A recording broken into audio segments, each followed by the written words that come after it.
Bonsoir frères et sœurs et bienvenue sur TV et Radio de Vie. Merci pour votre fidélité, pour votre amour pour la vérité et votre présence aussi. Nous sommes, comme vous le savez, beaucoup encouragés par votre, n'est-ce pas, votre persévérance, hein. Donc hier, je vous ai annoncé qu'on allait avoir, je vous ai dit qu'on allait organiser une conférence d'ici la fin de l'année.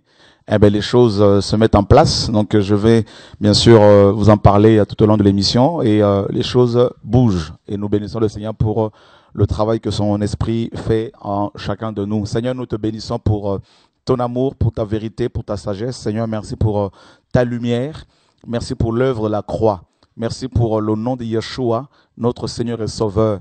Merci pour, Seigneur, la puissance de la résurrection, Seigneur notre Dieu. Merci pour l'œuvre que ton Saint-Esprit opère en chacun de nous. Nous proclamons haut et fort notre appartenance à ton royaume céleste, Père très saint, au nom de Yeshua, notre Seigneur et Sauveur, Dieu d'Israël, Dieu de bonté. Nous te prions, Père de gloire. Amen. Gloire à Dieu. Donc, le Seigneur est fidèle, le Seigneur est bon, le Seigneur est glorieux. Il est en train de faire des choses, frères et sœurs, et qui nous étonnent, des choses qui nous encouragent, n'est-ce pas, depuis quelques mois, comme vous le savez si bien. Et donc ce soir, comme d'habitude, nous allons évoluer dans l'enseignement sur la personne, bien sûr, de Yeshua, sur la divinité de Dieu, hein, la divinité de Yeshua, notre véritable Seigneur et Sauveur. Nous allons dans le livre des Actes des Apôtres, n'est-ce pas, au chapitre 17, nous allons lire une histoire qui va nous encourager, une histoire qui va nous parler, n'est-ce pas? Donc, en fait, ce passage va nous introduire dans l'enseignement justement de ce soir. Donc, Actes des Apôtres, chapitre 17, nous lisons à partir du verset 16. Comme Paul les attendait à Athènes, il sentait au-dedans de lui son esprit s'irriter à la vue de cette ville pleine d'idoles.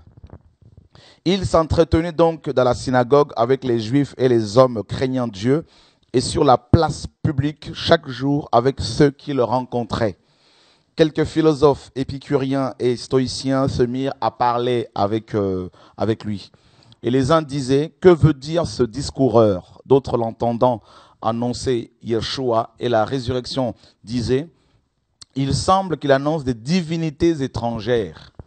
Alors ils le prirent et le menèrent à l'aréopage en disant, pourrions-nous savoir quelle est cette nouvelle doctrine que tu enseignes, car tu nous fais entendre des choses étranges. Nous voudrions donc savoir ce que cela peut être. Or, tous les Athéniens et les étrangers demeurant à Athènes ne passaient leur temps qu'à dire ou à écouter des nouvelles. Paul, debout au milieu de l'aréopage, dit, « Hommes athéniens, je vous trouve à tous égards extrêmement religieux, car en parcourant votre ville et en considérant les objets de votre dévotion, j'ai même découvert un autel avec cette inscription, à un Dieu inconnu. Ce que vous révérez sans le connaître, c'est ce que je vous annonce. Le Dieu qui a fait le monde et tout ce qui se trouve, étant le Seigneur du ciel et de la terre, n'habite point dans des temples faits de mains d'hommes. » Voilà. Ici, nous avons une belle histoire, hein, de notre cher frère Paul et l'apôtre de l'agneau, qui se retrouve à Athènes. Il attendait ses collaborateurs, n'est-ce pas, à Athènes. Et Athènes était une ville qui comptait plusieurs divinités, plusieurs idoles. Et les Grecs avaient, et encore jusqu'à ce jour, tout un panthéon de divinités, hein, donc plein de divinités. Donc, et là, justement, il y avait à Athènes plusieurs temples, hein, donc des temples construits en l'honneur de ces divinités. Et il y en avait un autel particulièrement, n'est-ce pas, qui était construit en l'honneur du Dieu de la Bible. Et les Athéniens ne connaissaient pas le nom de ce Dieu, n'est-ce pas? Ils ne le connaissaient pas. Mais pourtant, ils avaient construit un autel pour lui. Et ils l'adoraient également. Vous voyez? Donc, ils adoraient le Dieu de la Bible, n'est-ce pas? En même temps que les autres, les multiples divinités qu'ils avaient. Vous voyez? Et l'apôtre Paul arrive là. Il était irrité au fond de son cœur parce qu'il y avait plein d'idoles. Et au milieu de ces idoles, il y avait l'autel du Dieu d'Abraham, d'Isaac et de Jacob. Alors bien sûr, Paul va commencer à annoncer la parole, notamment en parlant de la résurrection des morts. Et la Bible nous dit qu'il y avait plusieurs philosophes qui étaient là. Donc on va nous parler des épicuriens, des stoïciens, n'est-ce pas? Donc Épicure était un grand philosophe, n'est-ce pas? Voilà, donc il y avait ces philosophes qui étaient là, les disciples d'Épicure, pardon, des stoïciens, tout ça. Et Paul a commencé à débattre avec eux sur justement la divinité, sur Dieu, le Dieu véritable. Et vous savez, les Grecs étaient des grands philosophes pour la plupart. Ils ont donné au monde la philosophie. Et ils ont commencé à philosopher avec Paul parce que justement, il leur annonçait, n'est-ce pas, le Dieu inconnu. Il était venu pour leur révéler le Dieu inconnu. Vous savez, à l'époque, en Afrique, à l'époque, bien avant même la colonisation, nos ancêtres africains adoraient un Dieu qu'on appelait Nzambi Yampungu. N'est-ce pas? Nzambi Yampungu, c'était le Dieu que beaucoup d'Africains, notamment les Congolais, adoraient. Mais ils ne connaissaient pas le nom véritable de ce Dieu. Mais par contre, ils adoraient le Dieu créateur du ciel et de la terre. Vous voyez? Sans connaître son nom. Et quand les colons sont arrivés, ils ont apporté l'évangile, mais malheureusement, comme c'était n'est-ce pas, catholicisme romain, eh ben, il y a eu du mélange. Vous voyez? Donc, si vous allez également n'est-ce pas, dans l'Amazonie, vous allez rencontrer certainement des pygmées, comme en Afrique, n'est-ce pas, au Congo, vous allez rencontrer des pygmées, par exemple, qui adorent Dieu, le créateur du ciel et de la terre, mais pas forcément, en fait, sans connaître son nom, en gros. Et c'était le cas des Athéniens. Et c'était également le cas des Samaritains. Dans Jean 4, le Seigneur parle avec la femme samaritaine. Il lui dira, vous adorez ce que vous ne connaissez pas. Mais nous adorons ce que nous connaissons, car le salut vient de Juifs. Littéralement, Yeshua, n'est-ce pas, sortira de la tribu de Juda, d'Israël. Donc, vous voyez, même les Samaritains, comme les Athéniens, même les Samaritains adoraient Dieu sans le connaître. Donc, vous pouvez être chrétien aussi, adorer Dieu, le créateur du ciel et de la terre, sans le connaître, intimement, personnellement. Vous voyez? Et vous savez que Dieu tient à son nom. Dieu tient à ce que son nom soit connu, à ce que son nom soit révélé. Rappelez-vous bien quand il a créé Adam et Ève, quand il a créé Adam, il lui a donné, n'est-ce pas, l'autorité, le pouvoir de nommer les animaux, de donner des noms aux animaux.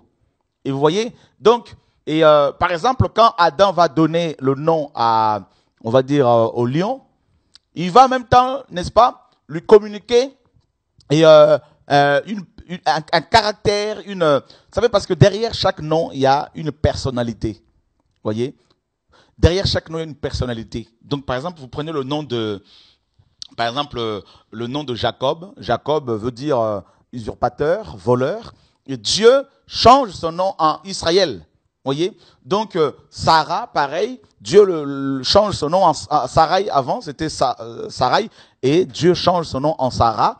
Et Simon, n'est-ce pas, qui veut dire roseau, tout ça. Et voilà, c'est un homme assez instable. Et Yeshua change son nom en, n'est-ce pas, Céphas, en Pierre. N'est-ce pas? Donc, la stabilité. Donc, vous voyez que quand Adam donnait des noms aux animaux, ces animaux recevaient en même temps une espèce c'est un caractère, une espèce de personnalité. Vous voyez? Donc, et c'est exactement comme ça que Dieu opère. Dieu a un nom et derrière ce nom-là, il y a aussi une personnalité. N'est-ce pas? Il y a une puissance qui va avec. Il y a une puissance qui va avec. Et c'est pour cela qu'il est important, mes amis, de connaître le nom du Dieu véritable. Voyez? Et c'est vraiment important de le savoir. Et dans toutes les Écritures, comme on l'a vu, de Genèse à Malachie, par exemple, n'est-ce pas? Donc, on a vu Dieu se révéler en tant que, Elohim. Par exemple, dans Genèse chapitre 1er, on nous dit qu'au commencement, Dieu créa les cieux et la terre, n'est-ce pas? Donc, je vais pouvoir me mettre debout pour écrire un peu dans le tableau que nous avons ici. Donc, voilà. Donc, dans Genèse chapitre 1er, n'est-ce pas? Donc, on pourra le lire. On va bien sûr parler du livre de Zacharie. Au commencement, Dieu créa les cieux et la terre. Voyez? D'emblée, on nous parle, n'est-ce pas? Les Écritures nous parlent d'emblée du Dieu créateur, n'est-ce pas? Donc, et on nous parle de donc Dieu ici, c'est elle. Voilà. Donc Dieu, c'est elle au singulier et au pluriel, n'est-ce pas? Ça donne Elohim.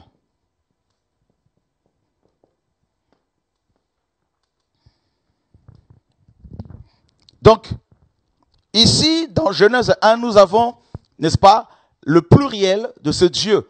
Au commencement, littéralement, donc je vais le dire ça littéralement, au commencement, les dieux créa. Ça fait bizarre, hein? Voyez?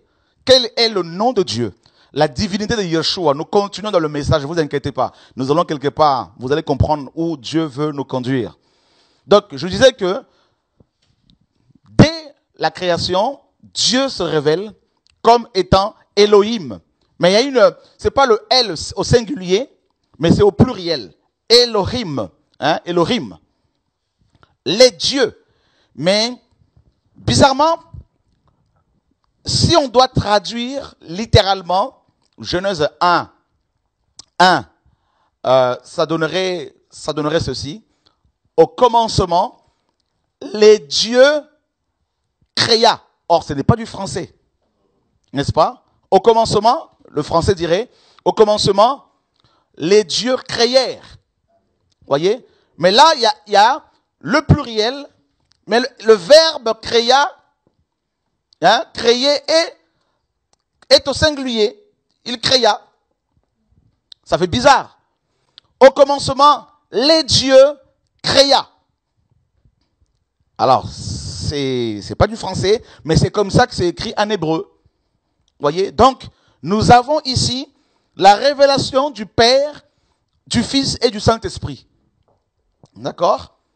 Au commencement, Dieu créa les cieux et la terre. Donc, et nous voyons bien sûr l'action du Père, du Fils et du Saint-Esprit, parce qu'on nous parle de la parole. Hein? On nous dit que Dieu dit, d'accord? Le verbe dire ici, c'est amar, d'accord? Dieu dit. Le verbe dire, c'est amar. Amar qui veut dire parler, n'est-ce pas? En fait, dans le verbe amar signifie littéralement parler à une personne. Donc, c'est comme si la lumière était une personne réelle, une personne distincte, une personne réelle. Dieu parle à la lumière. D'accord? Dieu dit que la lumière soit. Dieu dit que la lumière soit. D'accord? Or, en hébreu, il n'y a pas d'auxiliaire être. Il n'y a pas de verbe être.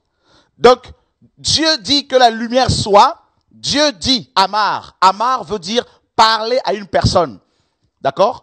Dieu parle à la lumière comme si la lumière était une personne vivante. Et maintenant, on dit que Dieu dit que la lumière soit. Alors, il n'y a pas de verbe être. Donc, le soit là, ce n'est pas le verbe être. En fait, ça devait être traduit par Dieu dit, en hébreu, ça donne ceci. Dieu dit que la lumière paraisse. D'accord? Que la lumière paraisse. Donc, c'est comme si la lumière était quelque part et elle devait venir pour éclairer la terre. Et nous savons tous que cette lumière-là, bien sûr, c'est Yeshua. Donc nous avons, dans Genèse 1.1, nous avons le Père, nous avons la lumière, et on voit cette lumière dans Jean 1. On dit qu'au commencement était la parole. La parole était avec Dieu. Et la parole était Dieu. En elle était la vie. Et la vie était la lumière du monde. D'accord? Et cette lumière est venue éclairer le monde. Vous voyez, donc on retrouve la lumière qui a parlé avec le Père dans Genèse 1. Vous voyez, la lumière qui était là au commencement. Et la lumière va éclairer les ténèbres. D'accord? La lumière. Donc c'est Yeshua, bien sûr. Donc vous voyez que dès la création, ici, nous avons Elohim, Dieu Elohim. Dans Elohim, c'est le pluriel d'excellence. D'accord? Donc il y a le Père, le Fils et le Saint-Esprit. Et nous avons le Père, nous avons le Fils, la lumière, et le Saint-Esprit qui se mouvait au-dessus des eaux. Voyez? Donc, mais il y a un seul Dieu, ça reste un mystère, mes amis, ça reste un mystère, il faut le reconnaître, parce que nous n'avons pas, mes amis, et lorsque nous serons là-haut, nous connaîtrons les choses totalement. Voyez? Donc, connaître Dieu. Les Grecs adoraient Dieu sans le connaître. Et beaucoup de chrétiens adorent Dieu sans aussi le connaître. Je vous ai dit que depuis, de Genèse à Malachie, Dieu se révèle de plusieurs manières, à plusieurs reprises, à ses serviteurs. Il a d'abord ici, il se manifestait comme Elohim, n'est-ce pas? Donc le Dieu El, c'est Dieu. Elohim, Bethel, par exemple, vous avez dans Bethel, vous avez le El, hein, le El. Vous avez Beth, maison, et El, Dieu. Voyez, Bethel, Beth, maison, El, c'est Dieu. Et le pluriel de El, c'est Elohim. Voyez? Donc, Elohim, c'est le pluriel. Le Père, le Fils et le Saint-Esprit. Ça reste un mystère, frère, un mystère. Donc, Jésus n'est pas, mes amis, n'est pas seulement homme, mais il est en même temps Dieu. Bah oui, il est en même temps Dieu. Et alors, frères et sœurs, et le Elohim ici, c'est aussi le pluriel de majesté. Vous voyez, d'excellence, de majesté. Le Père, le Fils et le Saint-Esprit. Voilà, donc, et nous sommes dans Genèse chapitre 2. Genèse chapitre 2. Et nous lisons à partir du verset 7. Donc on va commencer par le verset 4. Genèse 2, 4. Voici les origines des cieux et de la terre quand ils furent créés. Lorsque l'Éternel Dieu fit la terre et les cieux, aucun arbuste de champ n'était encore sur la terre et aucun arbre de champ ne germait encore, car l'Éternel Dieu n'avait pas fait pleuvoir sur la terre et il n'y avait point d'homme pour cultiver le sol. Le verset 7, l'Éternel Dieu forma l'homme de la poussière de la terre. Donc vous voyez, mes amis, ensuite, Dieu s'est révélé comme étant l'Éternel Dieu, littéralement, Yahvé. Yahvé ici a été traduit par l'Éternel. D'accord? Donc là maintenant, on nous parle de Yahvé Elohim. Yahvé Elohim. Donc, dans Genèse 1, la Bible nous présente Elohim. Dès la création, dès le commencement du monde, on voit le Père, on voit la lumière, le Fils, et on voit le Saint-Esprit. Et maintenant, quand il fallait créer l'homme au 6e jour, Dieu va rajouter une autre révélation de sa personne, sur sa personne, n'est-ce pas? Il va se révéler cette fois-ci, non pas seulement comme Elohim, mais aussi comme Yahvé Elohim. D'accord? Quant à la création de l'homme, et ça c'est fort. Pourquoi? Vous me direz. Pourquoi Dieu va attendre le 6e jour pour se révéler comme étant Yahvé? D'accord? Parce que l'Éternel c'est Yahvé. Avant la création de l'homme, on ne voit pas Yahvé, le nom de Yahvé. Mais quant à la création de l'homme, frères et sœurs, et là maintenant, on commence à parler de Yahvé. Donc vous voyez que Yahvé, le nom de Yahvé a un rapport avec la création de l'homme. Le nom de Yahvé a un lien direct avec l'homme. Oh, ça c'est magnifique, frère. Alléluia. Avant que l'homme ne soit créé, on voit seulement Elohim. D'accord? Le Père, le Fils et le Saint-Esprit ensemble. La même personne de Dieu. Mais maintenant, quand ils vont décider de créer l'homme, frères et sœurs, à la création de l'homme, il est dit maintenant, là c'est Yahvé qui intervient. Pourquoi vous me direz? Ben vous allez comprendre. Yahvé. Alors vous avez 4 lettres dans Yahvé, bien sûr. Vous avez 4 lettres. Vous avez un Yod. D'accord? Vous avez à 2 reprises la lettre E. Et vous avez la lettre Vav. Ou Wav. D'accord? Et la lettre Yod, c'est la main. D'accord? La lettre E, ici, c'est la louange. D'accord? La lettre Wav, c'est le clou. Voyez mes amis, donc on va bien nous filmer le tableau là bien comme il faut. Donc vous voyez que Yahvé se révèle à l'homme. Pourquoi?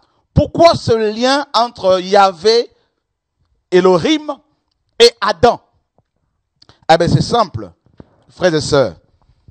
Parce que, comme on l'a vu, dans le nom de Yahvé, dans le tétragramme, d'accord, vous avez la lettre Yod, c'est la première lettre, un Yod.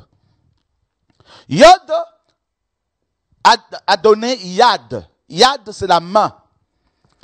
Or, l'homme a été créé par la main de Dieu.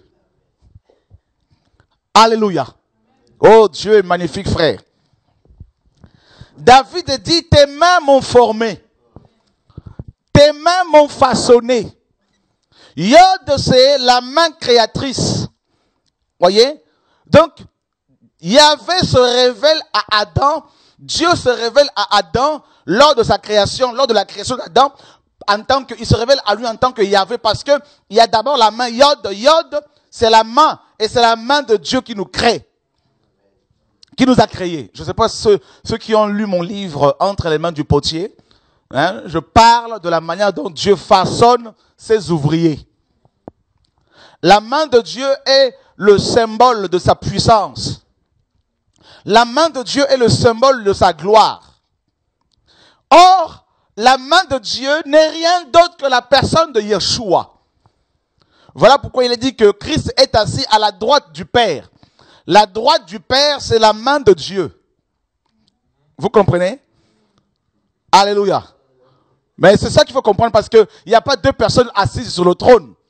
Il n'y a pas 2 trônes. On nous parle du trône de Dieu et du trône de l'agneau dans Apocalypse 22. Que Jésus est assis à la droite du Père. Ça veut dire quoi? Ça veut dire que Jésus, c'est le bras. D'accord? C'est Yod. Or, Yod est la plus petite lettre. Voilà Yod. De l'alphabet hébraïque. Voyez? Ça, c'est Yod. C'est la plus petite lettre de l'alphabet hébraïque. Mais pourtant, c'est la lettre la plus puissante. C'est la lettre qui contient la puissance créatrice. Voyez, frère? Donc, quand Dieu veut former quelqu'un, il prend de l'argile et il va façonner comme un potier sur un tour. Oh, frères et sœurs, que Dieu nous aide. Donc, vous voyez que Dieu, quand il se révèle, quand il révèle son nom, ce n'est pas en vain. Dieu ne fait rien au hasard, mes amis. Le tétragramme ici, qui est donné Yahvé, a un rapport avec l'homme mortel. Oh, que Dieu soit béni, frère. Yahvé, c'est le créateur de l'homme. Donc nous avons Yod. Yod, c'est la main. Et dans Job, chapitre 12, verset 10, il est dit que Dieu tient dans sa main l'âme de tout ce qui vit. Et Jésus, dans Jean 17, il dit que personne ne peut nous ravir de la main du Père. Oh, alléluia. Ça veut dire quoi, mon ami? Ça veut dire que le Père te tient dans Yod. Hein? Tu es dans la lettre Yod. Personne ne peut te ravir de la main de Yahvé.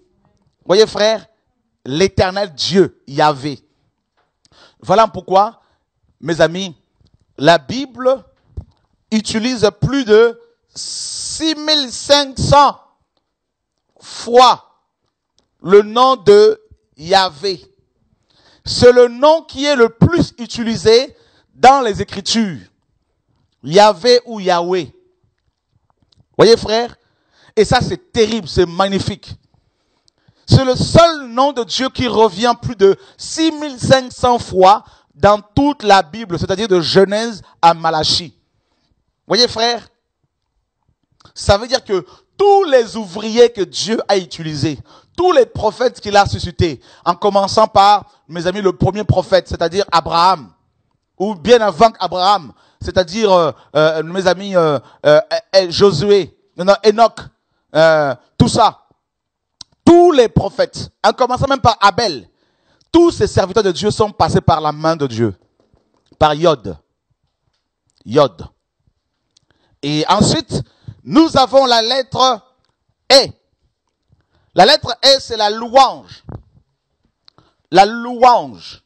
Ça veut dire quoi? Ça veut dire que ce Dieu reçoit la louange de son peuple.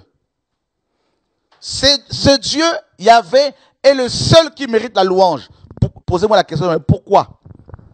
Frère, avant que Adam ne soit créé sur la terre, personne n'adorait Dieu. Personne ne le louait.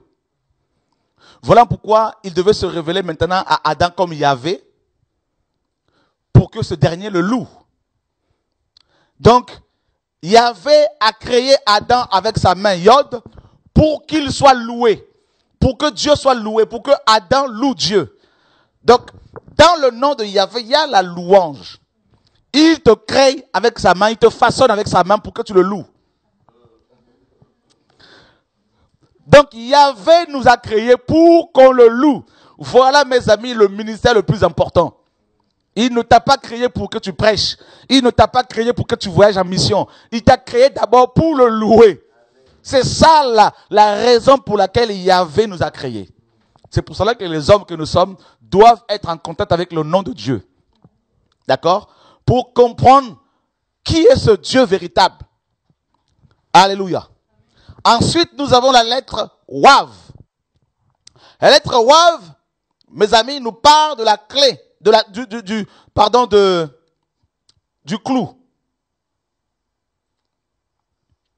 Wav, c'est le clou. C'est-à-dire, mes amis, c'est la 6e lettre de l'alphabet hébraïque, comme on l'a vu la dernière fois. Pourquoi 6? Parce que l'homme a été créé au 6e jour. D'accord? Le 6, c'est le chiffre de l'homme, le nombre de l'homme. Vous voyez? Donc Yahvé, mes amis, est descendu du ciel sur terre pour façonner l'homme avec sa main, afin que l'homme le loue, le glorifie, et le clou, Wav, c'est la crucifixion. C'est la croix.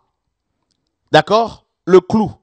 Et il a été cloué. Donc, en fait, quand Yahvé s'est révélé à Adam, c'est comme si Dieu voulait lui dire, un jour viendra, je veux être crucifié, cloué, au niveau de Yod, de ma main, d'accord, pour créer, n'est-ce pas, un nouvel homme. C'est-à-dire le nouvel Adam et son corps, Yeshua. Voilà comment, mes amis, Yahvé s'est manifesté. Et nous avons à la fin une autre lettre, la lettre E. D'accord? Louange. Donc, louange se répète à 2 reprises dans le tétragramme le tétragramme de Yahvé. Donc, la lettre E, louange, est utilisée à 2 reprises pour nous montrer à quel point Dieu tient à ce que son nom soit loué. D'accord? Wav, c'est le clou, c'est la crucifixion, c'est la croix. Donc, vous voyez que quand Dieu s'est révélé aux enfants d'Israël comme étant le Yahvé, dans ce nom, il y avait un mystère qui devait être révélé. Ce mystère-là, c'est quoi? Dans le nom de Yahvé, il y avait le mystère de Yod, de la main. C'est-à-dire la main de l'Éternel, qui devait être révélée. D'accord? Qui devait être révélée. La main, Yod. Il y avait le mystère de la louange. Que l'homme a été créé pour louer Dieu véritablement. Il y avait le mystère également de Wav. Wav, c'est le clou. Qu'un jour, ce Dieu allait être cloué. Et maintenant, mes amis, quand Yeshua est venu, quand Jésus est venu, on l'a vu hier et il y a 4 jours, l'ange Gabriel dira à Marie, tu seras enceinte et tu enfanteras un fils et tu l'appelleras Yeshua. Yehoshua. Yehoshua, mes amis, veut dire Yahvé. Dans le nom de Yeshua, de Jésus, vous avez le tétragramme et par la suite vous avez Yasha. Yasha égale sauveur. D'accord? Donc, à chaque fois que vous entendez parler du nom de Jésus, sachez que dans le nom de Jésus, vous avez le tétragramme qui a été utilisé de Genèse à Malachie plus de 6500 fois. Donc, dans le nom de Yeshua, de Jésus, vous avez le nom de Yahvé et on a rajouté maintenant Yasha, qui veut dire sauveur. D'accord? Secours. Protection. D'accord? Guérison. D'accord? Et ça veut dire quoi? Ça veut dire que Jésus n'est rien d'autre que le Yahvé des Écritures de Genèse à Malachie qui se fait chair et qui est venu pour qu'il soit crucifié au niveau de la main, au niveau des mains. Alléluia, gloire à Dieu. Donc, c'est le Yahvé de l'Ancien Testament qui est venu en chair. Voilà pourquoi le Nouveau Testament n'utilise plus le nom de Yahvé, le tétragramme. C'est maintenant le nom de Yehoshua. Or, dans Ésaïe 43, 42, 8, Dieu disait, je suis Yahvé, le tétragramme, c'est là est mon nom. Maintenant, tout le Nouveau Testament nous présente un autre nom.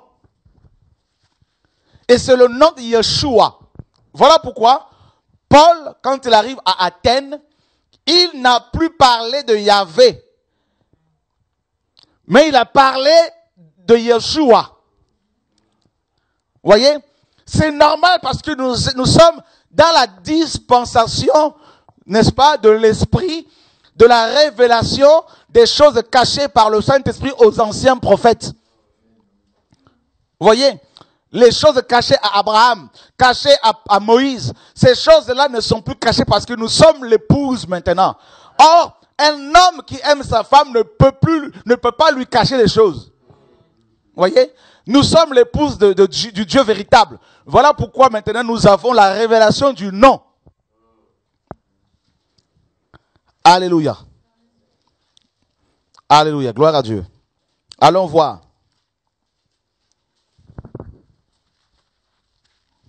Philippiens, chapitre 2.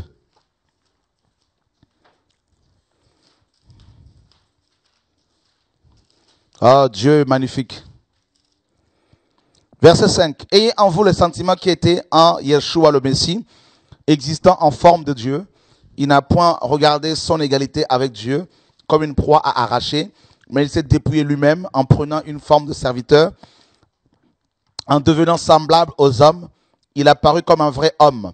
Il s'est humilié lui-même, se rendant obéissant jusqu'à la mort de la croix. C'est pourquoi aussi Dieu l'a souverainement élevé et lui a donné le nom qui est au-dessus de tout nom. Waouh! Il a reçu le nom qui est au-dessus de tout nom. Frère, écoutez bien. Écoutez bien ce que la Bible dit ici. Le nom de Jésus est le nom qui est au-dessus de tout nom. Ça veut dire que au-dessus de ce nom-là, il n'y a pas un autre nom. Maintenant, vous me direz quoi, frère? Ça veut dire que le nom de Yeshua est le nom le plus élevé. C'est pour cela, frère, Abraham n'a pas prié Yeshua. Abraham priait le Dieu de la Bible, bien sûr, le Dieu Yahvé, donc Yeshua, mes amis, caché. Mais Abraham n'a pas, il a vu la naissance de Yeshua, il a salué au loin, de loin. Mais Moïse, tout ce monde-là, n'ont pas eu la même grâce que toi et moi. Parce que nous avons maintenant reçu en procuration le nom le plus glorieux. Mes amis, vous vous rendez compte? Il est dit ici que Yeshua est le nom qui est au-dessus de tout nom. Ça veut dire que tout nom qui peut être cité sur la terre ou dans le ciel, tous ces noms-là sont en dessous. Et le nom de Yeshua est au-dessus. Hein? Et c'est pour cela qu'il est dit qu'au nom de Yeshua, tout genou. Frère, si Jésus n'est pas Dieu, il est dit que tout genou doit fléchir. Mais ça, c'est terrible. Yeshua. Et mes amis, on va, dans Acte 4, 12, on l'a lu, Pierre dit, il n'y a de salut en aucun autre. Car il y a sous le ciel aucun autre nom qui est donné, qui a été donné parmi les hommes par lequel nous devions être sauvés, si ce n'est que le nom de Yeshua. Allons voir le prophète Zacharie. Notre prophète que j'aime beaucoup. Alléluia. Dieu est magnifique, mes amis. N'est-ce pas que Dieu est magnifique? Alléluia. Merveilleux Seigneur. Zacharie, chapitre 6. Nous lisons à partir du verset 9 jusqu'au verset 13. La parole de l'Éternel me fut adressée en ces mots. Tu recevras les dons des captifs Eldai, Tobija et Jedaïja, et tu iras toi-même ce jour-là. Tu iras dans la maison de Josias, fils de Sophonie, où ils se sont rendus en arrivant de Babylone. Tu prendras de l'argent et de l'or, et tu en feras les couronnes que tu mettras sur la tête de Josué, fils de Jotsadak, le souverain sacrificateur. Tu lui diras, ainsi parle Yahvé des armées. Voici un homme dont le nom est Germe, germera dans son lieu. Il bâtira le temple de l'Éternel. Il bâtira le temple de l'Éternel. Il portera les insignes de la majesté. Il s'assiera et dominera sur son trône. Il sera, n'est-ce pas, sacrificateur sur son trône et une parfaite union régnera entre l'un et l'autre.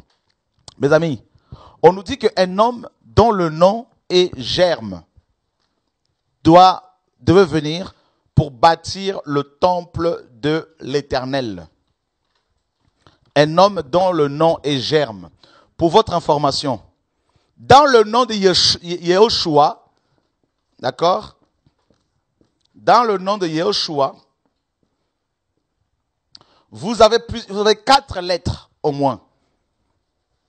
Et l'une de ces lettres-là, c'est toujours la lettre Yod. C'est terrible, hein? La lettre Yod.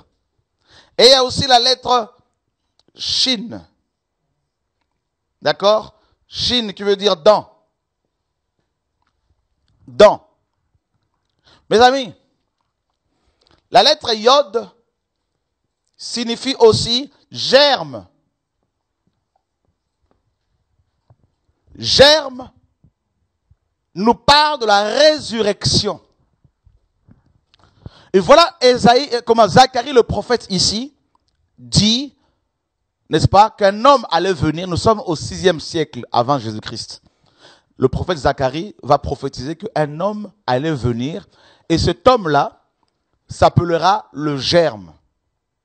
Ésaïe, au 8e siècle, avait également annoncé la venue de cet homme. Et bizarrement, le nom de Yeshua, dans ce nom-là, vous avez 4 lettres. Vous avez Yod, n'est-ce pas, qui signifie germe. Et vous avez Shin, qui signifie, mes amis, dent.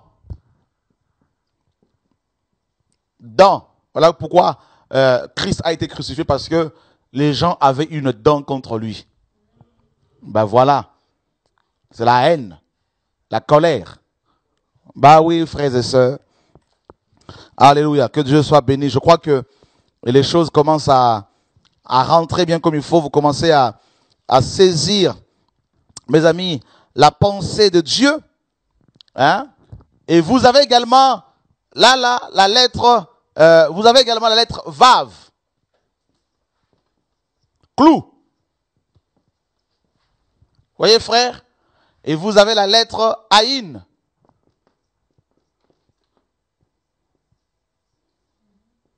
Les 4 lettres que l'on trouve dans le nom de Yeshua. On va bien le filmer pour que vous voyez bien le tableau, frères et sœurs. Au nom de Yeshua, notre Seigneur et Sauveur. Dieu est bon. Dieu est magnifique. Dieu est glorieux. Alléluia. Aïn, c'est la source. Vous voyez les 4 lettres que l'on trouve dans le nom de Yeshua. Merci Michel. Donc, vous avez, mes amis, Yod, Aïn, vous avez Shin, dent, Wav, clou. Voyez, Yod, c'est le germe. Le germe, ça veut dire quoi? Ça veut dire que Yeshua, cet homme, Dieu, Yahvé incarné en Yeshua, Yahvé incarné, d'accord? Dieu fait homme, allait être crucifié au niveau de ses mains, d'accord?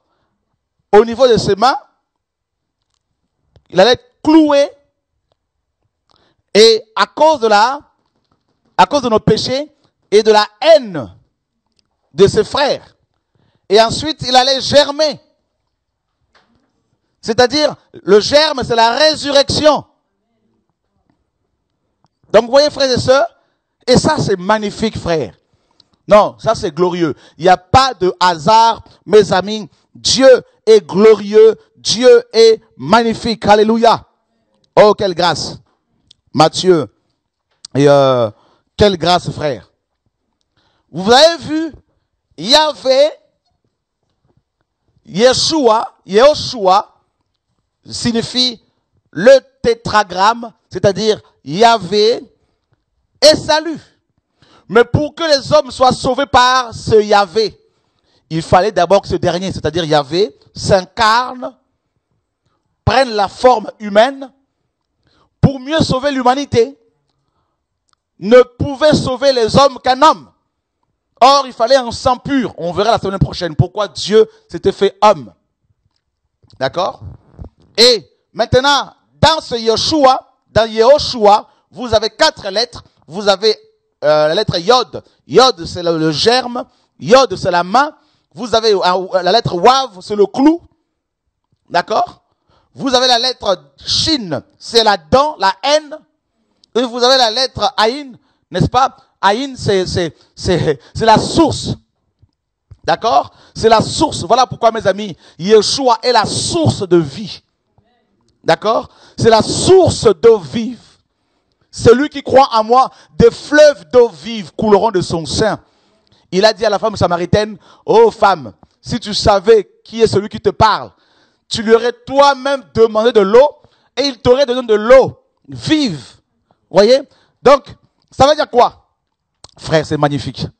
Dans le nom de Yeshua, vous avez la source d'eau vive, source de la vie.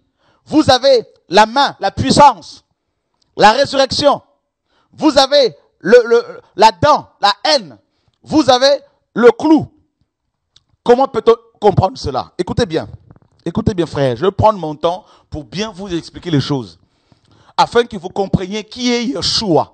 Qui est Yeshua, le Dieu que nous prêchons, le Dieu qui s'est révélé dans ma chambre, le Dieu qui m'a imposé les mains et qui m'a dit, va et libère mon peuple. Le Dieu qui est en train d'opérer des miracles que vous constatez en ce moment, frère.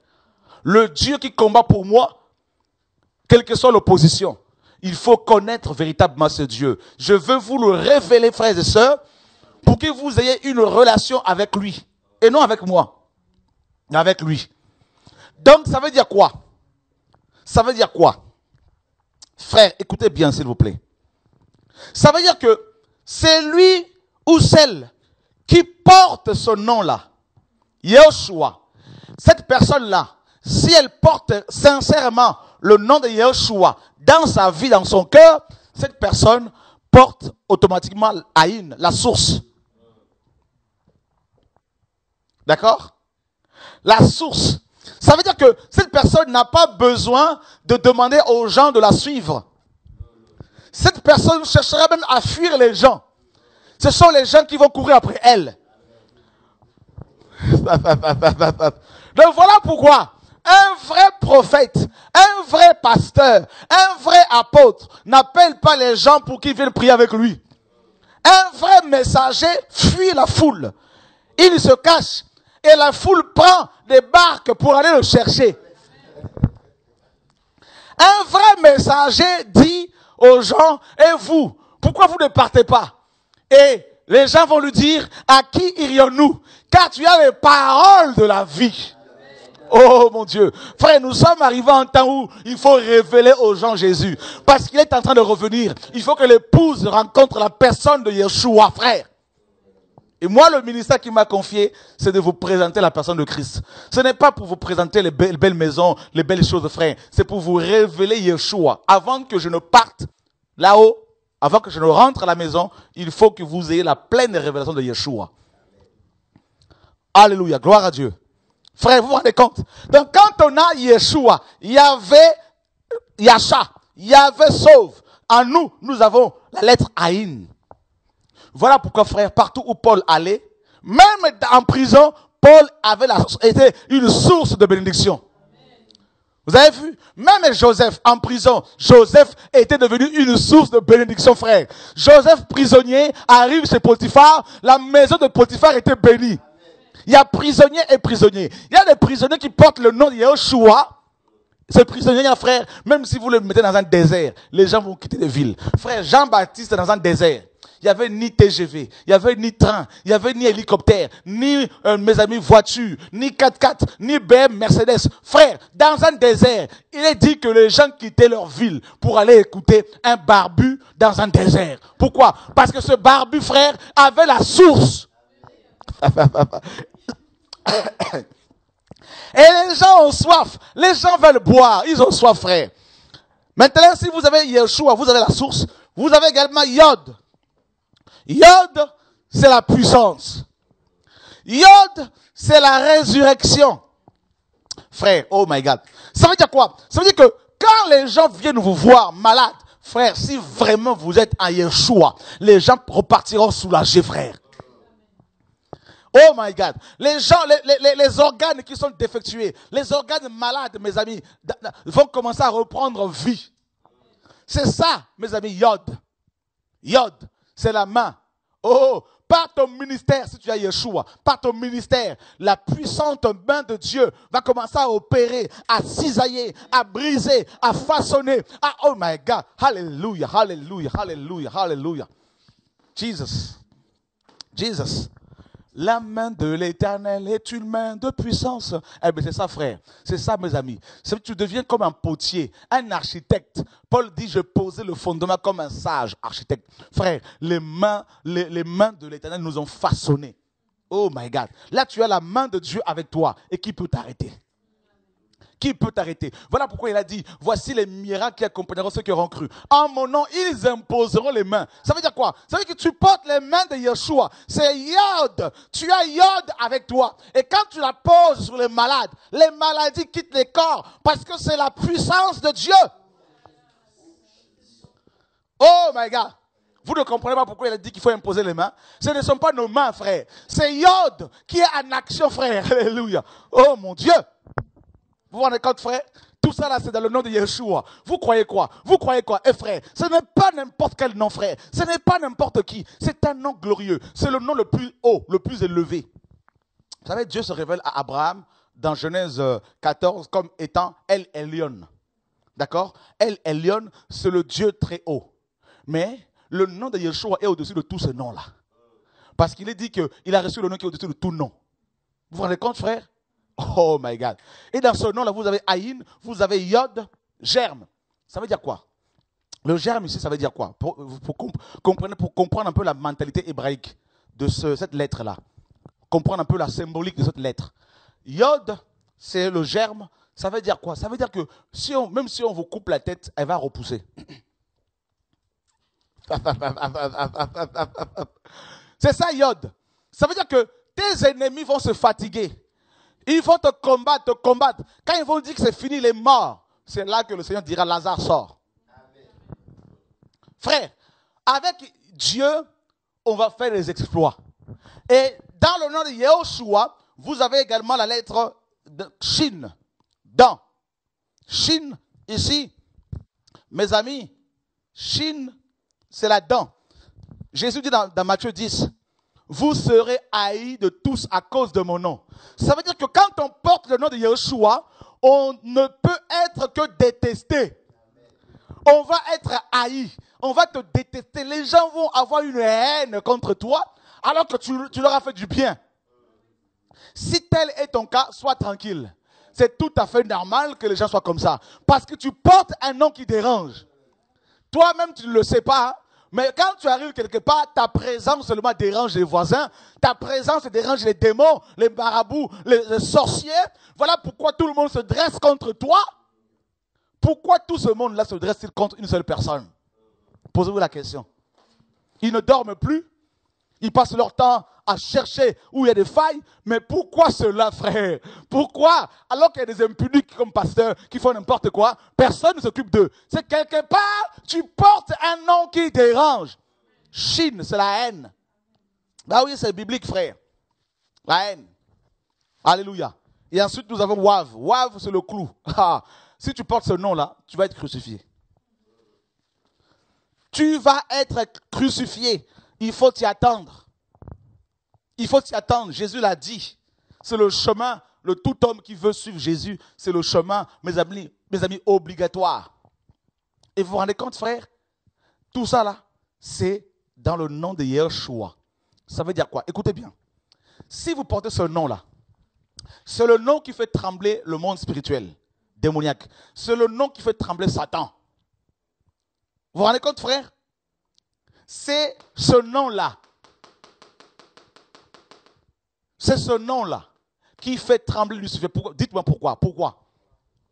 Premièrement, parce que Wav, le clou,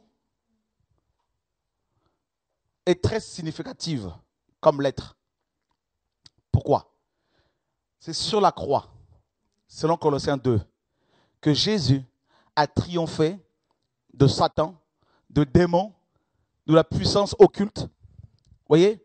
Il a, mes amis, nous dit, la parole nous dit, il a, n'est-ce pas, vaincu le monde spirituel, le monde démoniaque à la croix. Donc, quand vous portez le nom de Yeshua, vous allez expérimenter la puissance de Wav, le clou. C'est sur la croix. Regardez ce que Colossiens chapitre 2 nous dit. Colossiens chapitre 2.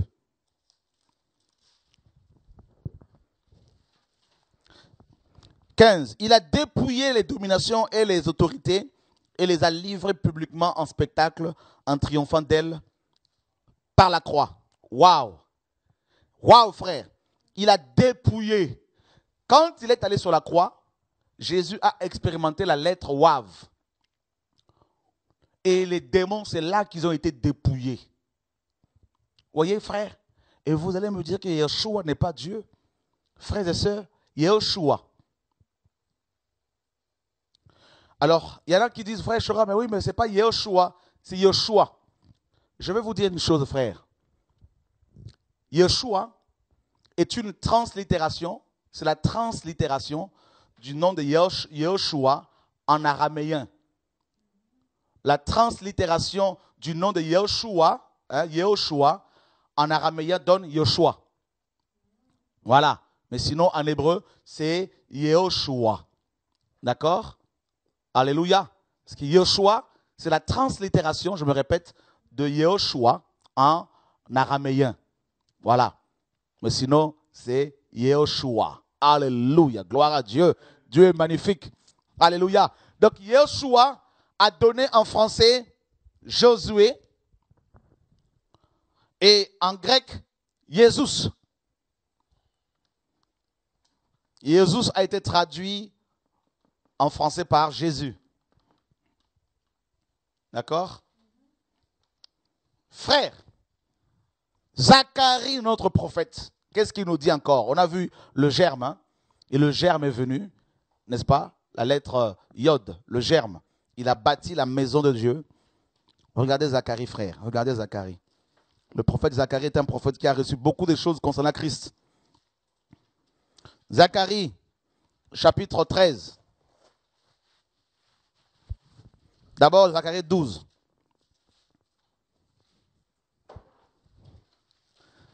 « 10. Je répandrai sur la maison de David et sur les habitants de Jérusalem un esprit de grâce et de supplication. Et ils tourneront les regards vers moi, celui qu'ils ont percé. » Waouh! Alléluia! Regardez, frère, ici, c'est Dieu qui parle. Hein? C'est terrible, hein? Dieu est en train de parler. Et qu'est-ce qu'il raconte? Qu'est-ce qu'il dit Dieu? Qu'est-ce qu'il dit Dieu? Regardez, je veux me répéter encore. Zacharie chapitre 12, verset 10. Qui parle ici? C'est Yahvé. Il dit, moi Yahvé, en gros, alors je répandrai sur la maison de David et sur les habitants de Jérusalem un esprit de grâce et de supplication.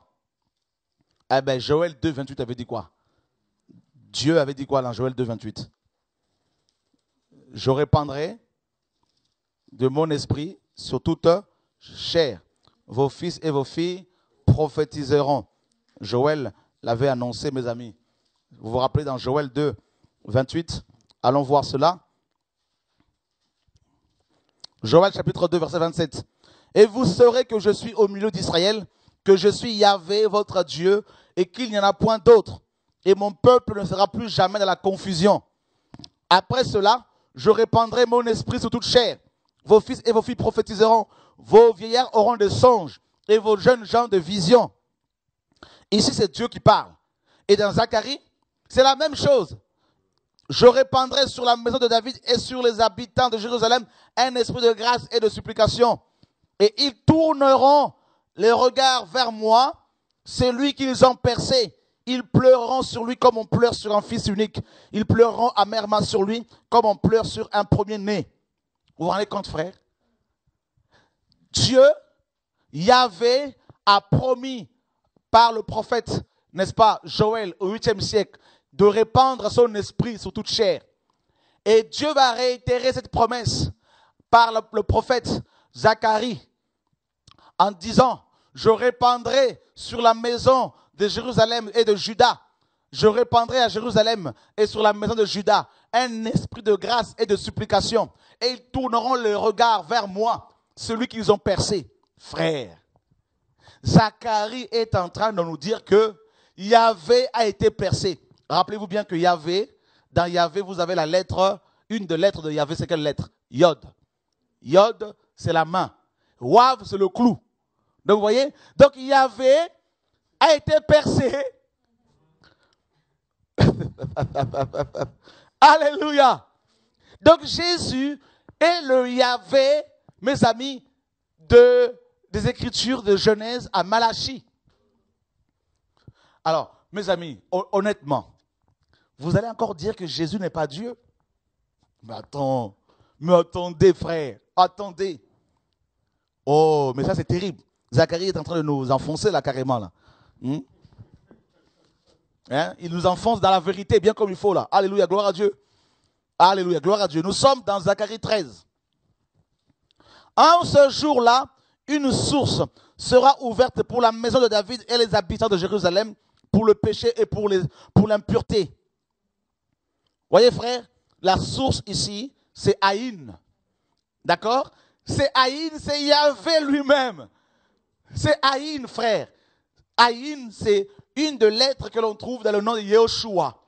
C'est Yeshua lui-même la source. Mes frères, la parole est claire. Allons voir encore. Alléluia, gloire à Dieu. Alléluia, gloire à Dieu. Nous sommes dans Zacharie 14. Voici le jour de Yahvé arrive et tes dépouilles seront partagées au milieu de toi. Verset 3. Yahvé paraîtra et il combattra ces nations comme il combat au jour de la bataille. Yahvé paraîtra. Yahvé paraîtra. Ses pieds se poseront en ce jour sur la montagne des Oliviers, qui est vis-à-vis de Jérusalem, du côté de l'Orient. La montagne des Oliviers se fendra par le milieu, à l'Orient et à l'Occident, et il se formera une très grande vallée. Une moitié de la montagne reculera vers le septentrion et une moitié vers le midi. Yahvé paraîtra, d'accord? Yahvé paraîtra. Et les pieds de Yahvé vont se poser sur la montagne des Oliviers. Voyez frère, eh bien, qui est ce Yahvé? Eh bien, c'est Yehoshua. C'est clair. Qui est ce que nous sommes en train d'attendre, frère? Eh bien, c'est Yehoshua. D'accord? Jésus est monté au ciel à partir de la montagne des Oliviers, pour votre information. Et les anges ont dit aux apôtres, c'est Jésus qui a été élevé du milieu de vous, reviendra de la même manière que vous l'avez vu allant au ciel. D'accord? Donc, c'est Yehoshua, le Dieu véritable. Alléluia. Waouh. Frère, c'est magnifique ce que le Seigneur, notre Dieu, est en train de nous enseigner ici. C'est vraiment glorieux ce que Zacharie nous apprend. Yehoshua qui va venir et on nous dit que c'est Yahvé qui va combattre. Nous sommes dans Apocalypse chapitre 19. On nous a dit que Yahvé apparaîtra. Apocalypse chapitre 19, verset 11. Puis je vis le ciel ouvert et voici parut un cheval blanc. Celui qui le montait s'appelle fidèle et véritable. Et il juge et combat avec justice. Ses yeux étaient comme une flamme de feu. Sur sa tête étaient plusieurs diadèmes. Il avait un nom écrit que personne ne connaissait lui-même. Et il était revêtu d'un vêtement teint de sang. Son nom est la parole de Dieu. Les armées qui sont dans le ciel le suivaient sur des chevaux blancs, revêtus d'un fin lin blanc pur. De sa bouche sortait une épée aiguë pour frapper les nations, et il les pètera avec une verge de fer. Et il foulera la cuve du vin de l'ardente colère du Dieu Tout-Puissant. Il avait sur son nom et sur son vêtement, il avait sur son vêtement et sur sa cuisse un nom écrit, Roi des rois et Seigneur des seigneurs. Waouh! Waouh, mes amis! Waouh, mes amis! Roi des rois. Ça veut dire qu'il n'y a pas un autre roi au-dessus de lui. Et comme on a vu dans Zacharie 14, on nous a dit que l'Éternel paraîtra. Yahvé paraîtra et il va combattre ces nations. Eh bien ici, nous avons la confirmation de Zacharie 14 et Jean nous donne beaucoup plus de détails. Jean nous dit que ce Yahvé n'est rien d'autre que Yehoshua qui va paraître avec une épée aiguë qui sortira de sa bouche pour frapper les nations. Eh bien, la parole est claire, frère. Yehoshua est le Dieu de la Bible. Il est le Dieu véritable. Il est le sauveur de l'humanité, mes amis. Il est celui que nous attendons, mes amis, pour notre rédemption, pour notre délivrance finale, pour notre restauration définitive. Il est celui, mes amis, devant qui nous nous mettons à genoux pour pouvoir l'adorer, le louer, l'exalter véritablement, mes amis, au nom de notre Seigneur Yehoshua. Zacharie chapitre 3. Oh, Dieu est glorieux. Il me fit voir Josué, le souverain sacrificateur, debout devant l'ange de l'Éternel, et Satan qui se tenait à sa droite pour l'accuser. L'Éternel dit à Satan, que l'Éternel te réprime, Satan, que Yahvé te réprime, lui qui a choisi Jérusalem. N'est-ce pas là un tison arraché du feu? Or Josué était couvert de vêtements sales et il se tenait debout devant l'ange. L'ange prenant la parole et dit à ceux qui étaient devant lui, ôtez-lui les vêtements sales. Puis il dit à Josué, vois, je t'enlève ton iniquité et je te revêts d'habits de fête. Frère, Josué nous apprend ici, Zacharie nous apprend que Josué, souverain sacrificateur, était habillé salement, n'est-ce pas, avec des vêtements sales. Et on nous dit que Satan était là pour l'accuser. Il doit mourir, il doit aller à l'enfer, il est ceci, il est cela. Il accusait. Et on nous dit que l'ange de l'Éternel était là. Or, l'ange de l'Éternel était Yehoshua avant son incarnation. Et Yehoshua, ici, l'ange de l'Éternel, parle à ceux qui étaient là. Il a donné des ordres. Hein. Il dit à ceux qui étaient là, ôtez des vêtements sales que porte Josué. Frère, il a donné des ordres. Et il dit à Josué, souverain sacrificateur, attention, il lui dit, vois, moi, l'ange de l'Éternel, j'enlève ton péché. J'ôte ton péché. Eh bien, Jean le Baptiste, quand il était venu, il a dit dans Jean 1, 29, voici l'agneau de Dieu qui ôte le péché du monde. Or, à cette époque-là, le péché n'était pas ôté, il était couvert. Mais ici, l'ange de l'Éternel, mes amis, a accordé une grâce exceptionnelle à Josué, le souverain sacrificateur, en lui disant, j'ôte ton péché. Frère, c'est terrible. Et on nous dit que Satan l'accusait, Satan accusait Josué. Mais l'ange de l'Éternel l'a défendu. Hein? Frère, et la Bible nous dit qui accusera les élus de Dieu. Hein? Oh my God, dans Romains chapitre 8, qui peut t'accuser, toi mon frère? Qui peut t'accuser, toi ma soeur? Toi qui portes le nom de Yeshua? Toi qui as reçu son nom? Hein? Frère, c'est pour cela, je ne crains plus aucun mal. Car je porte en moi le nom le plus grand, le plus élevé, le plus glorieux. Et attention, dans son nom, il y a Yod. Attention mes amis, Yod c'est la puissance. Voilà pourquoi Paul dit, et ma parole et ma prédication ne reposent pas sur les discours persuasifs des hommes.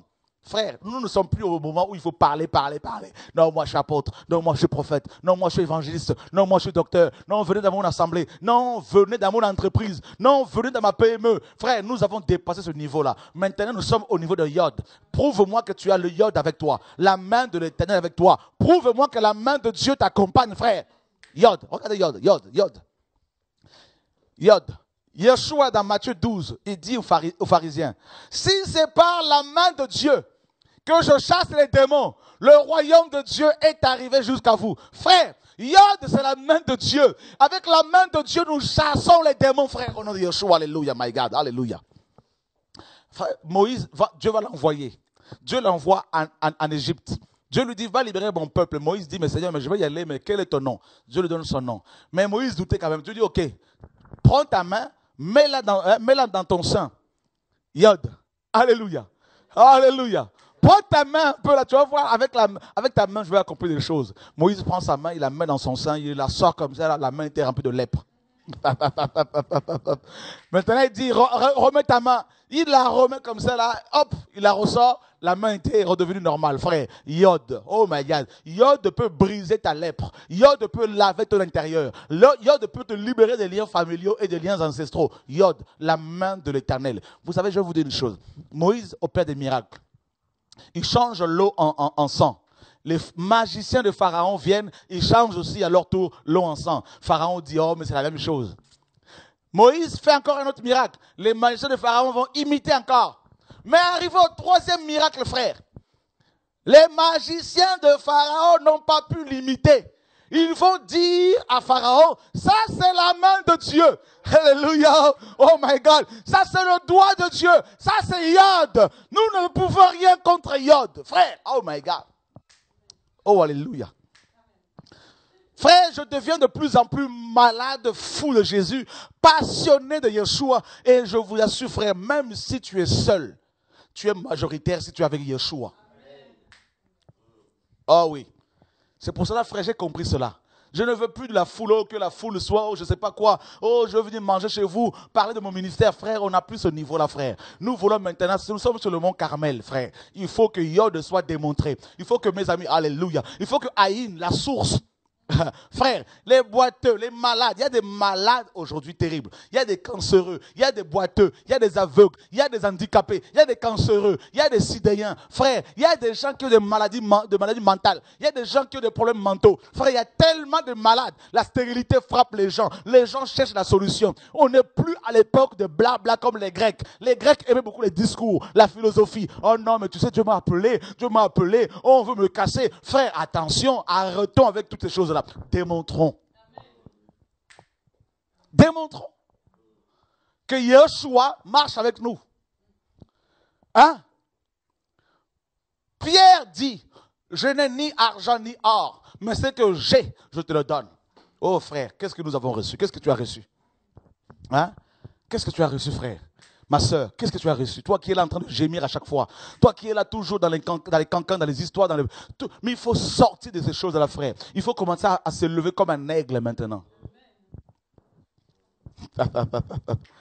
Jésus a dit, en mon nom, vous ferez des miracles. En mon nom, vous chasserez les démons, frère. C'est terrible parce que quand on cite le nom Yeshua, Yod, la main, frappe les démons.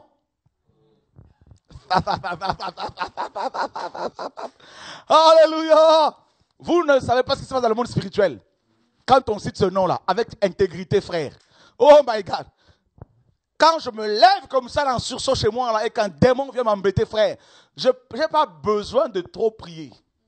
Je lui dis simplement au nom de Yeshua. Allez, dehors. Je me rends dehors, frère. Frère, je sais en qui j'ai cru. Je connais mon papa. Mon papa. Dieu de gloire. Yeshua n'est pas n'importe quel nom, frère. C'est terrible. C'est pour cela que Satan combat la divinité de Yeshua. Il combat cela. Il a peur de ce nom. C'est le nom qui le terrasse. Quand on cite ce nom-là avec intégrité, frère, oh, si Dieu vous ouvre les yeux, vous verrez Satan sur le ventre. En train d'écumer. Vous verrez les démons, frère, monter sur les arbres. Hein? Vous croyez quoi là? Le nom de Yeshua, frère, Pierre a été catégorique. Il dit sous le ciel, il n'y a aucun autre nom. Frère, vous avez vu les noms sur terre? Il y a des noms qui contiennent au moins 24 lettres. Vous lisez là, vous ne finissez pas, frère, comme une chanson. Mais il n'y a aucune puissance dedans. Oh, frère, alléluia. Jesus. Frère, aujourd'hui, quand tu arrives quelque part, on dit, c'est quoi ton nom? Nous autres, là, quand on voyage comme ça, on arrive, on sort le passeport français, ils vont lire Kouetou. Ça, c'est pas trop français, ça. On va t'embêter, tout ça là. Mais comme en nous, il y a le nom de Yeshua, frère, même les policiers, hein, ils sont obligés de se mettre au garde à vous.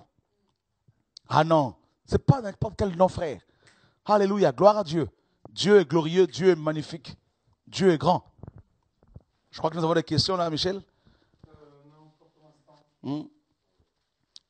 Voilà. Le Seigneur est bon. Alors vous pouvez appeler si vous voulez, n'est-ce pas, pour témoigner, pour poser des questions. Le Seigneur est magnifique. Le nom de Yeshua. Hein? Et ce nom a été révélé à l'épouse. Hein? Révélé à l'épouse.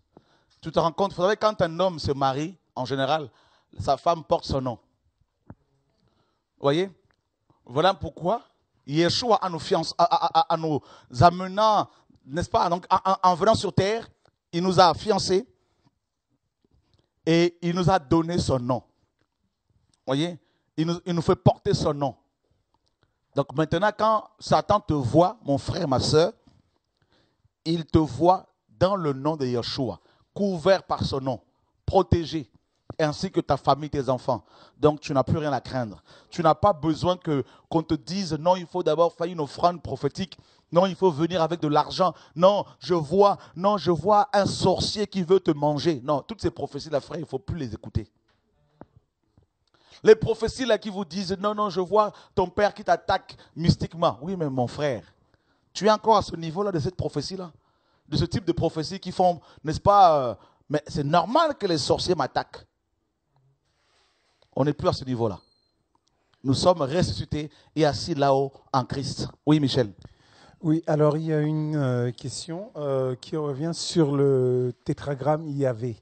Il semblerait que ce n'était pas ce nom-là qui est en fait, ce nom-là a été traduit et que au niveau de l'écriture, la prononciation, en fait, ce ne soit pas réellement comme ça. C'est vrai que les Massorètes au 4e, 5e siècle ont mis les voyelles du nom de Adonai, et ça donnait Yahvé, mais à l'origine, c'est vrai, c'est que le tétragramme, d'accord? Donc les 4 lettres.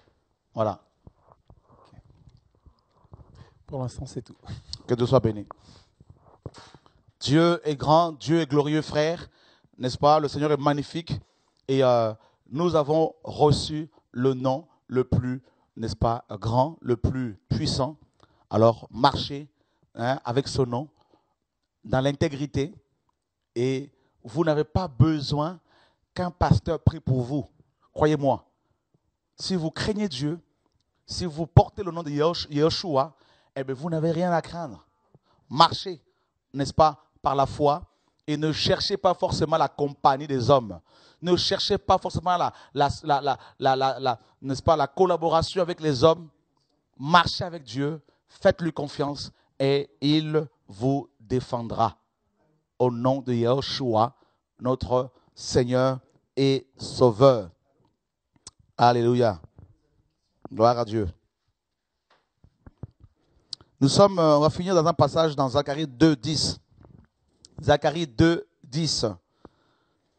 Pousse des cris d'allégresse et réjouis-toi, fille de Sion, car voici, je viens et j'habiterai au milieu de toi, dit Yahvé. Voyez?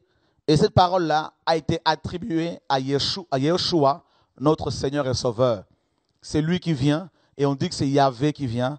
Yeshua est vraiment le Dieu d'Israël, le Dieu glorieux, frères et sœurs. Et comme vous le savez, Yeshua, n'est-ce pas, signifie le tétragramme qui sauve. D'accord? Voilà. Que Dieu soit glorifié, que Dieu soit béni. Voilà. Merci Seigneur. Alors je tiens à vous rappeler que ce samedi, il y a une réunion de réveil comme on vous l'a annoncé jusqu'à la fin de l'année. Donc à partir de 16h30 à Évry. Et puis nous allons prier comme d'habitude pour tous les cas de malades. Hein. Et ensuite, il y aura des témoignages également des personnes que le Seigneur a guéries. Et nous nous préparons pour 3 jours de conférence d'ici la fin de l'année. Et nous avons été visiter une salle cet après-midi en région parisienne. Je n'ai jamais vu une salle aussi grande. Ah oui, mes amis, plus de 2000 places. C'est immense. Cette salle fait 2 fois la grande salle de l'espace européen LSC à Saint-Denis que nous avons l'habitude de louer. Et c'est immense et le propriétaire veut bien nous la louer pour une grande conférence. Donc nous sommes en train de voir les jours qui, n'est-ce pas, nous arrangent. Et voilà, nous sommes en train de négocier également le prix. C'est juste pour 2 jours ou 3 jours ou une nuit seulement de réunion de réveil. Et donc c'est une salle qui n'est pas loin de Paris. Donc, et c'est vraiment, mes amis, on sent qu'il faut aller, il faut sortir, il faut, n'est-ce pas, bouger avec Dieu.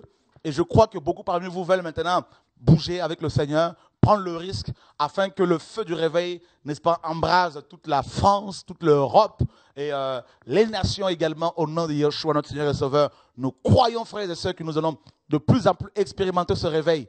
Et je voudrais vraiment personnellement vous inviter à prier pour ce programme de réveil, à prier pour, mes amis, ce jour de cette conférence qui s'annonce là d'ici décembre, frères et sœurs, parce que nous croyons que beaucoup de gens vont venir de partout.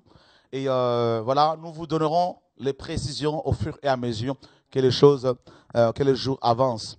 Voilà, que Dieu soit glorifié pour l'œuvre qu'il accomplit parmi nous. Nous vous donnons rendez-vous demain soir, 20h30, avec une émission avec notre sœur, avec une personne qui va vous encourager. Sinon, samedi, 16h30, heure de Paris, nous sommes à Évry, bras de fer.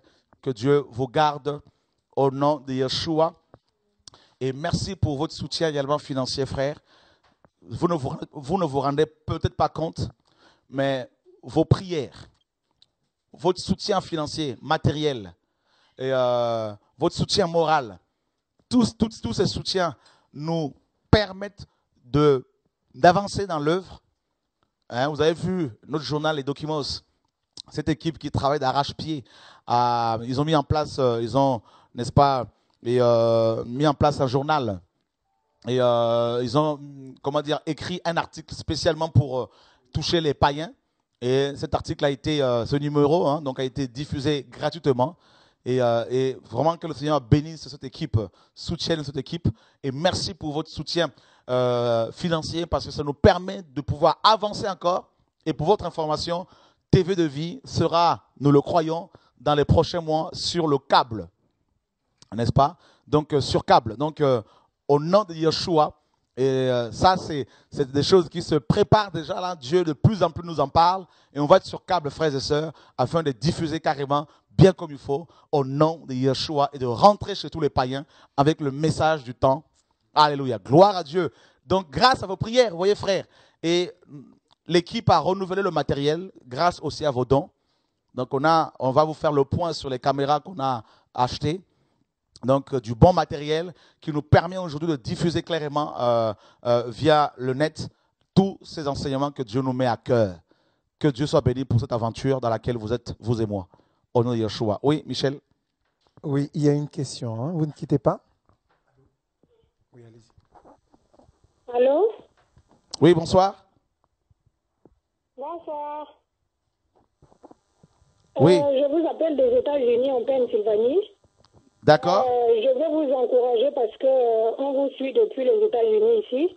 Waouh. Et il y a un message vraiment qu'on aimerait vous poser des questions. Bon, j'aimerais savoir si on peut traduire vos messages en anglais pour pouvoir partager la parole parce que je peux vous dire déjà qu'ici aux États-Unis, c'est pas la même parole. Les gens parlent, les pasteurs prêchent, mais c'est beaucoup plus la prospérité. Et nous, on veut vraiment suivre l'Éternel. Nous, on veut suivre Yeshua. Et c'est vraiment encourageant quand on vous écoute et quand on suit vraiment tous vos enseignements. Ça donne vraiment de la force.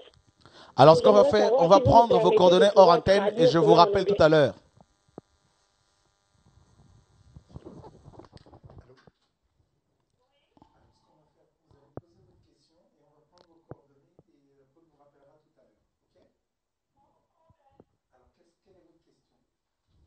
Ma question, c'est de savoir, est-ce qu'on peut traduire les messages en anglais? Tout à fait, tout à fait. Donc, de toute façon, tout à l'heure, je veux te rappeler et on va en discuter. Voilà, donc on va prendre tes coordonnées, ne décroche pas. Vous avez vu, frère, Dieu fait une œuvre qui nous encourage. Des gens comme vous qui suivent TV de Vie depuis chez eux, les États-Unis, comme cette sœur qui vient d'appeler, le Canada, Londres, Manchester, Birmingham, partout, la Suisse, l'Allemagne, la Belgique, la Hollande, et même l'équipe de TV de Vie et de Radio de Vie est encouragée. Cette équipe est beaucoup encouragée pour votre soutien, pour vos prières, frères et sœurs. Pour vos prières. Donc, comme je vous le disais, TV de Vie va être sur câble, n'est-ce pas? Donc, ça, nous sommes en train de nous organiser. Donc, on a commencé déjà à en parler. Et vos dons nous ont permis de racheter du matériel de qualité. On va vous présenter, bientôt, on va faire une vidéo pour vous présenter tout ce matériel que nous avons acheté grâce à vos dons. Donc, et nous continuons à nous battre pour que ces vérités soient diffusées malgré les combats. Nous avons décidé, mon équipe et moi, mes amis, continuer à poursuivre notre marche, quels que soient les combats, quelles que soient les épreuves, quelles que soient les critiques. Frère, c'est normal que l'on soit critiqué parce que nous voulons marcher avec Jésus. C'est biblique. Mais parce que vous nous soutenez dans la prière, et nous allons tenir, grâce à vos prières, grâce à vos soutiens, comme je le dis, et l'œuvre va prospérer au nom de Yeshua, n'est-ce pas? Nous n'allons pas baisser les bras. Ne baissez pas non plus les bras. Jésus revient et avançons tous ensemble, main dans la main, pour que l'Europe, les États-Unis, l'Océanie, l'Afrique, n'est-ce pas, toutes les nations soient touchées par l'évangile véritable, au nom de Yeshua. Oui, bonsoir. Oui, bonsoir. Bonsoir, c'est la sœur Marie. Juste pour dire qu'en fait, là, je reviens du Brésil et j'entendais la sœur à l'instant là des États-Unis et en fait, c'est la même chose. J'ai pu constater que c'est la même chose au Brésil. Donc beaucoup la prospérité. J'ai été complètement choquée par ce que j'ai pu voir.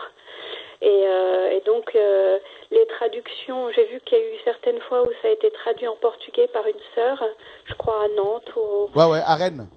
Voilà, et donc ça c'était super parce que ça a permis de montrer les vidéos donc aux frères et sœurs brésiliens. Et donc s'il y a des gens, des sœurs ou des frères qui ont ce don de pouvoir traduire, je suis d'accord avec la sœur qui habite aux États-Unis, ce serait formidable. Amen, que Dieu soit béni, ma sœur Marie. Et il y a déjà plusieurs livres, d'ailleurs David, on te relance, hein. Il y a plusieurs livres qui sont en train d'être traduits en portugais, notamment Église influente ou influencée, Pasteur ou chef d'entreprise ou encore La captivité de l'évangile. Et donc prochainement, d'ici la fin de l'année, si le Seigneur le permet, le livre La captivité de l'évangile sortira en anglais parce qu'il est pratiquement déjà traduit. Et voilà, en tout cas, mes amis, nous... Certaines cultures comme au Brésil, les Brésiliens ne lisent pas beaucoup.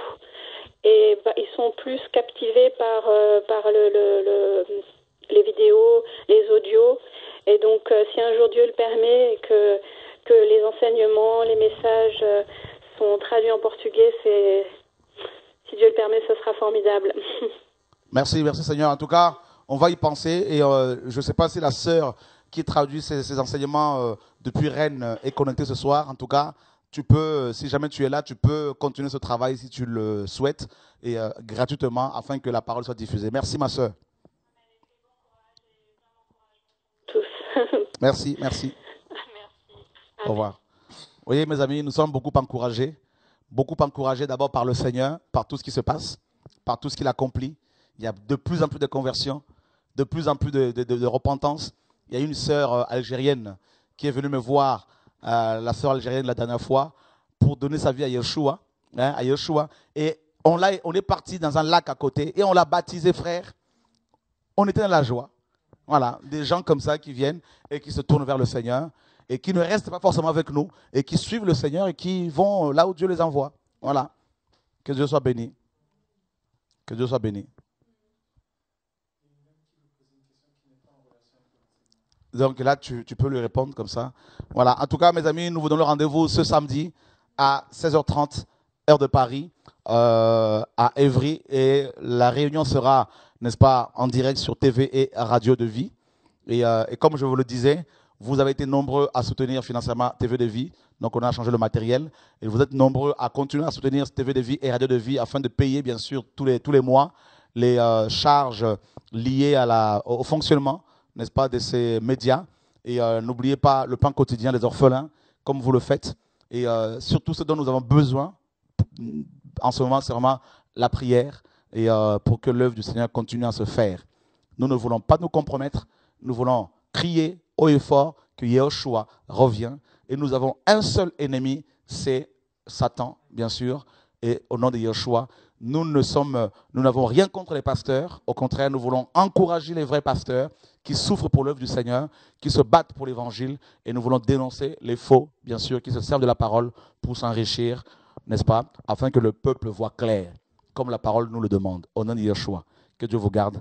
À demain, 20h30, heure de Paris, avec notre sœur Aurélie. Et samedi, 16h30, heure de Paris, pour le programme du réveil. Que Dieu vous garde.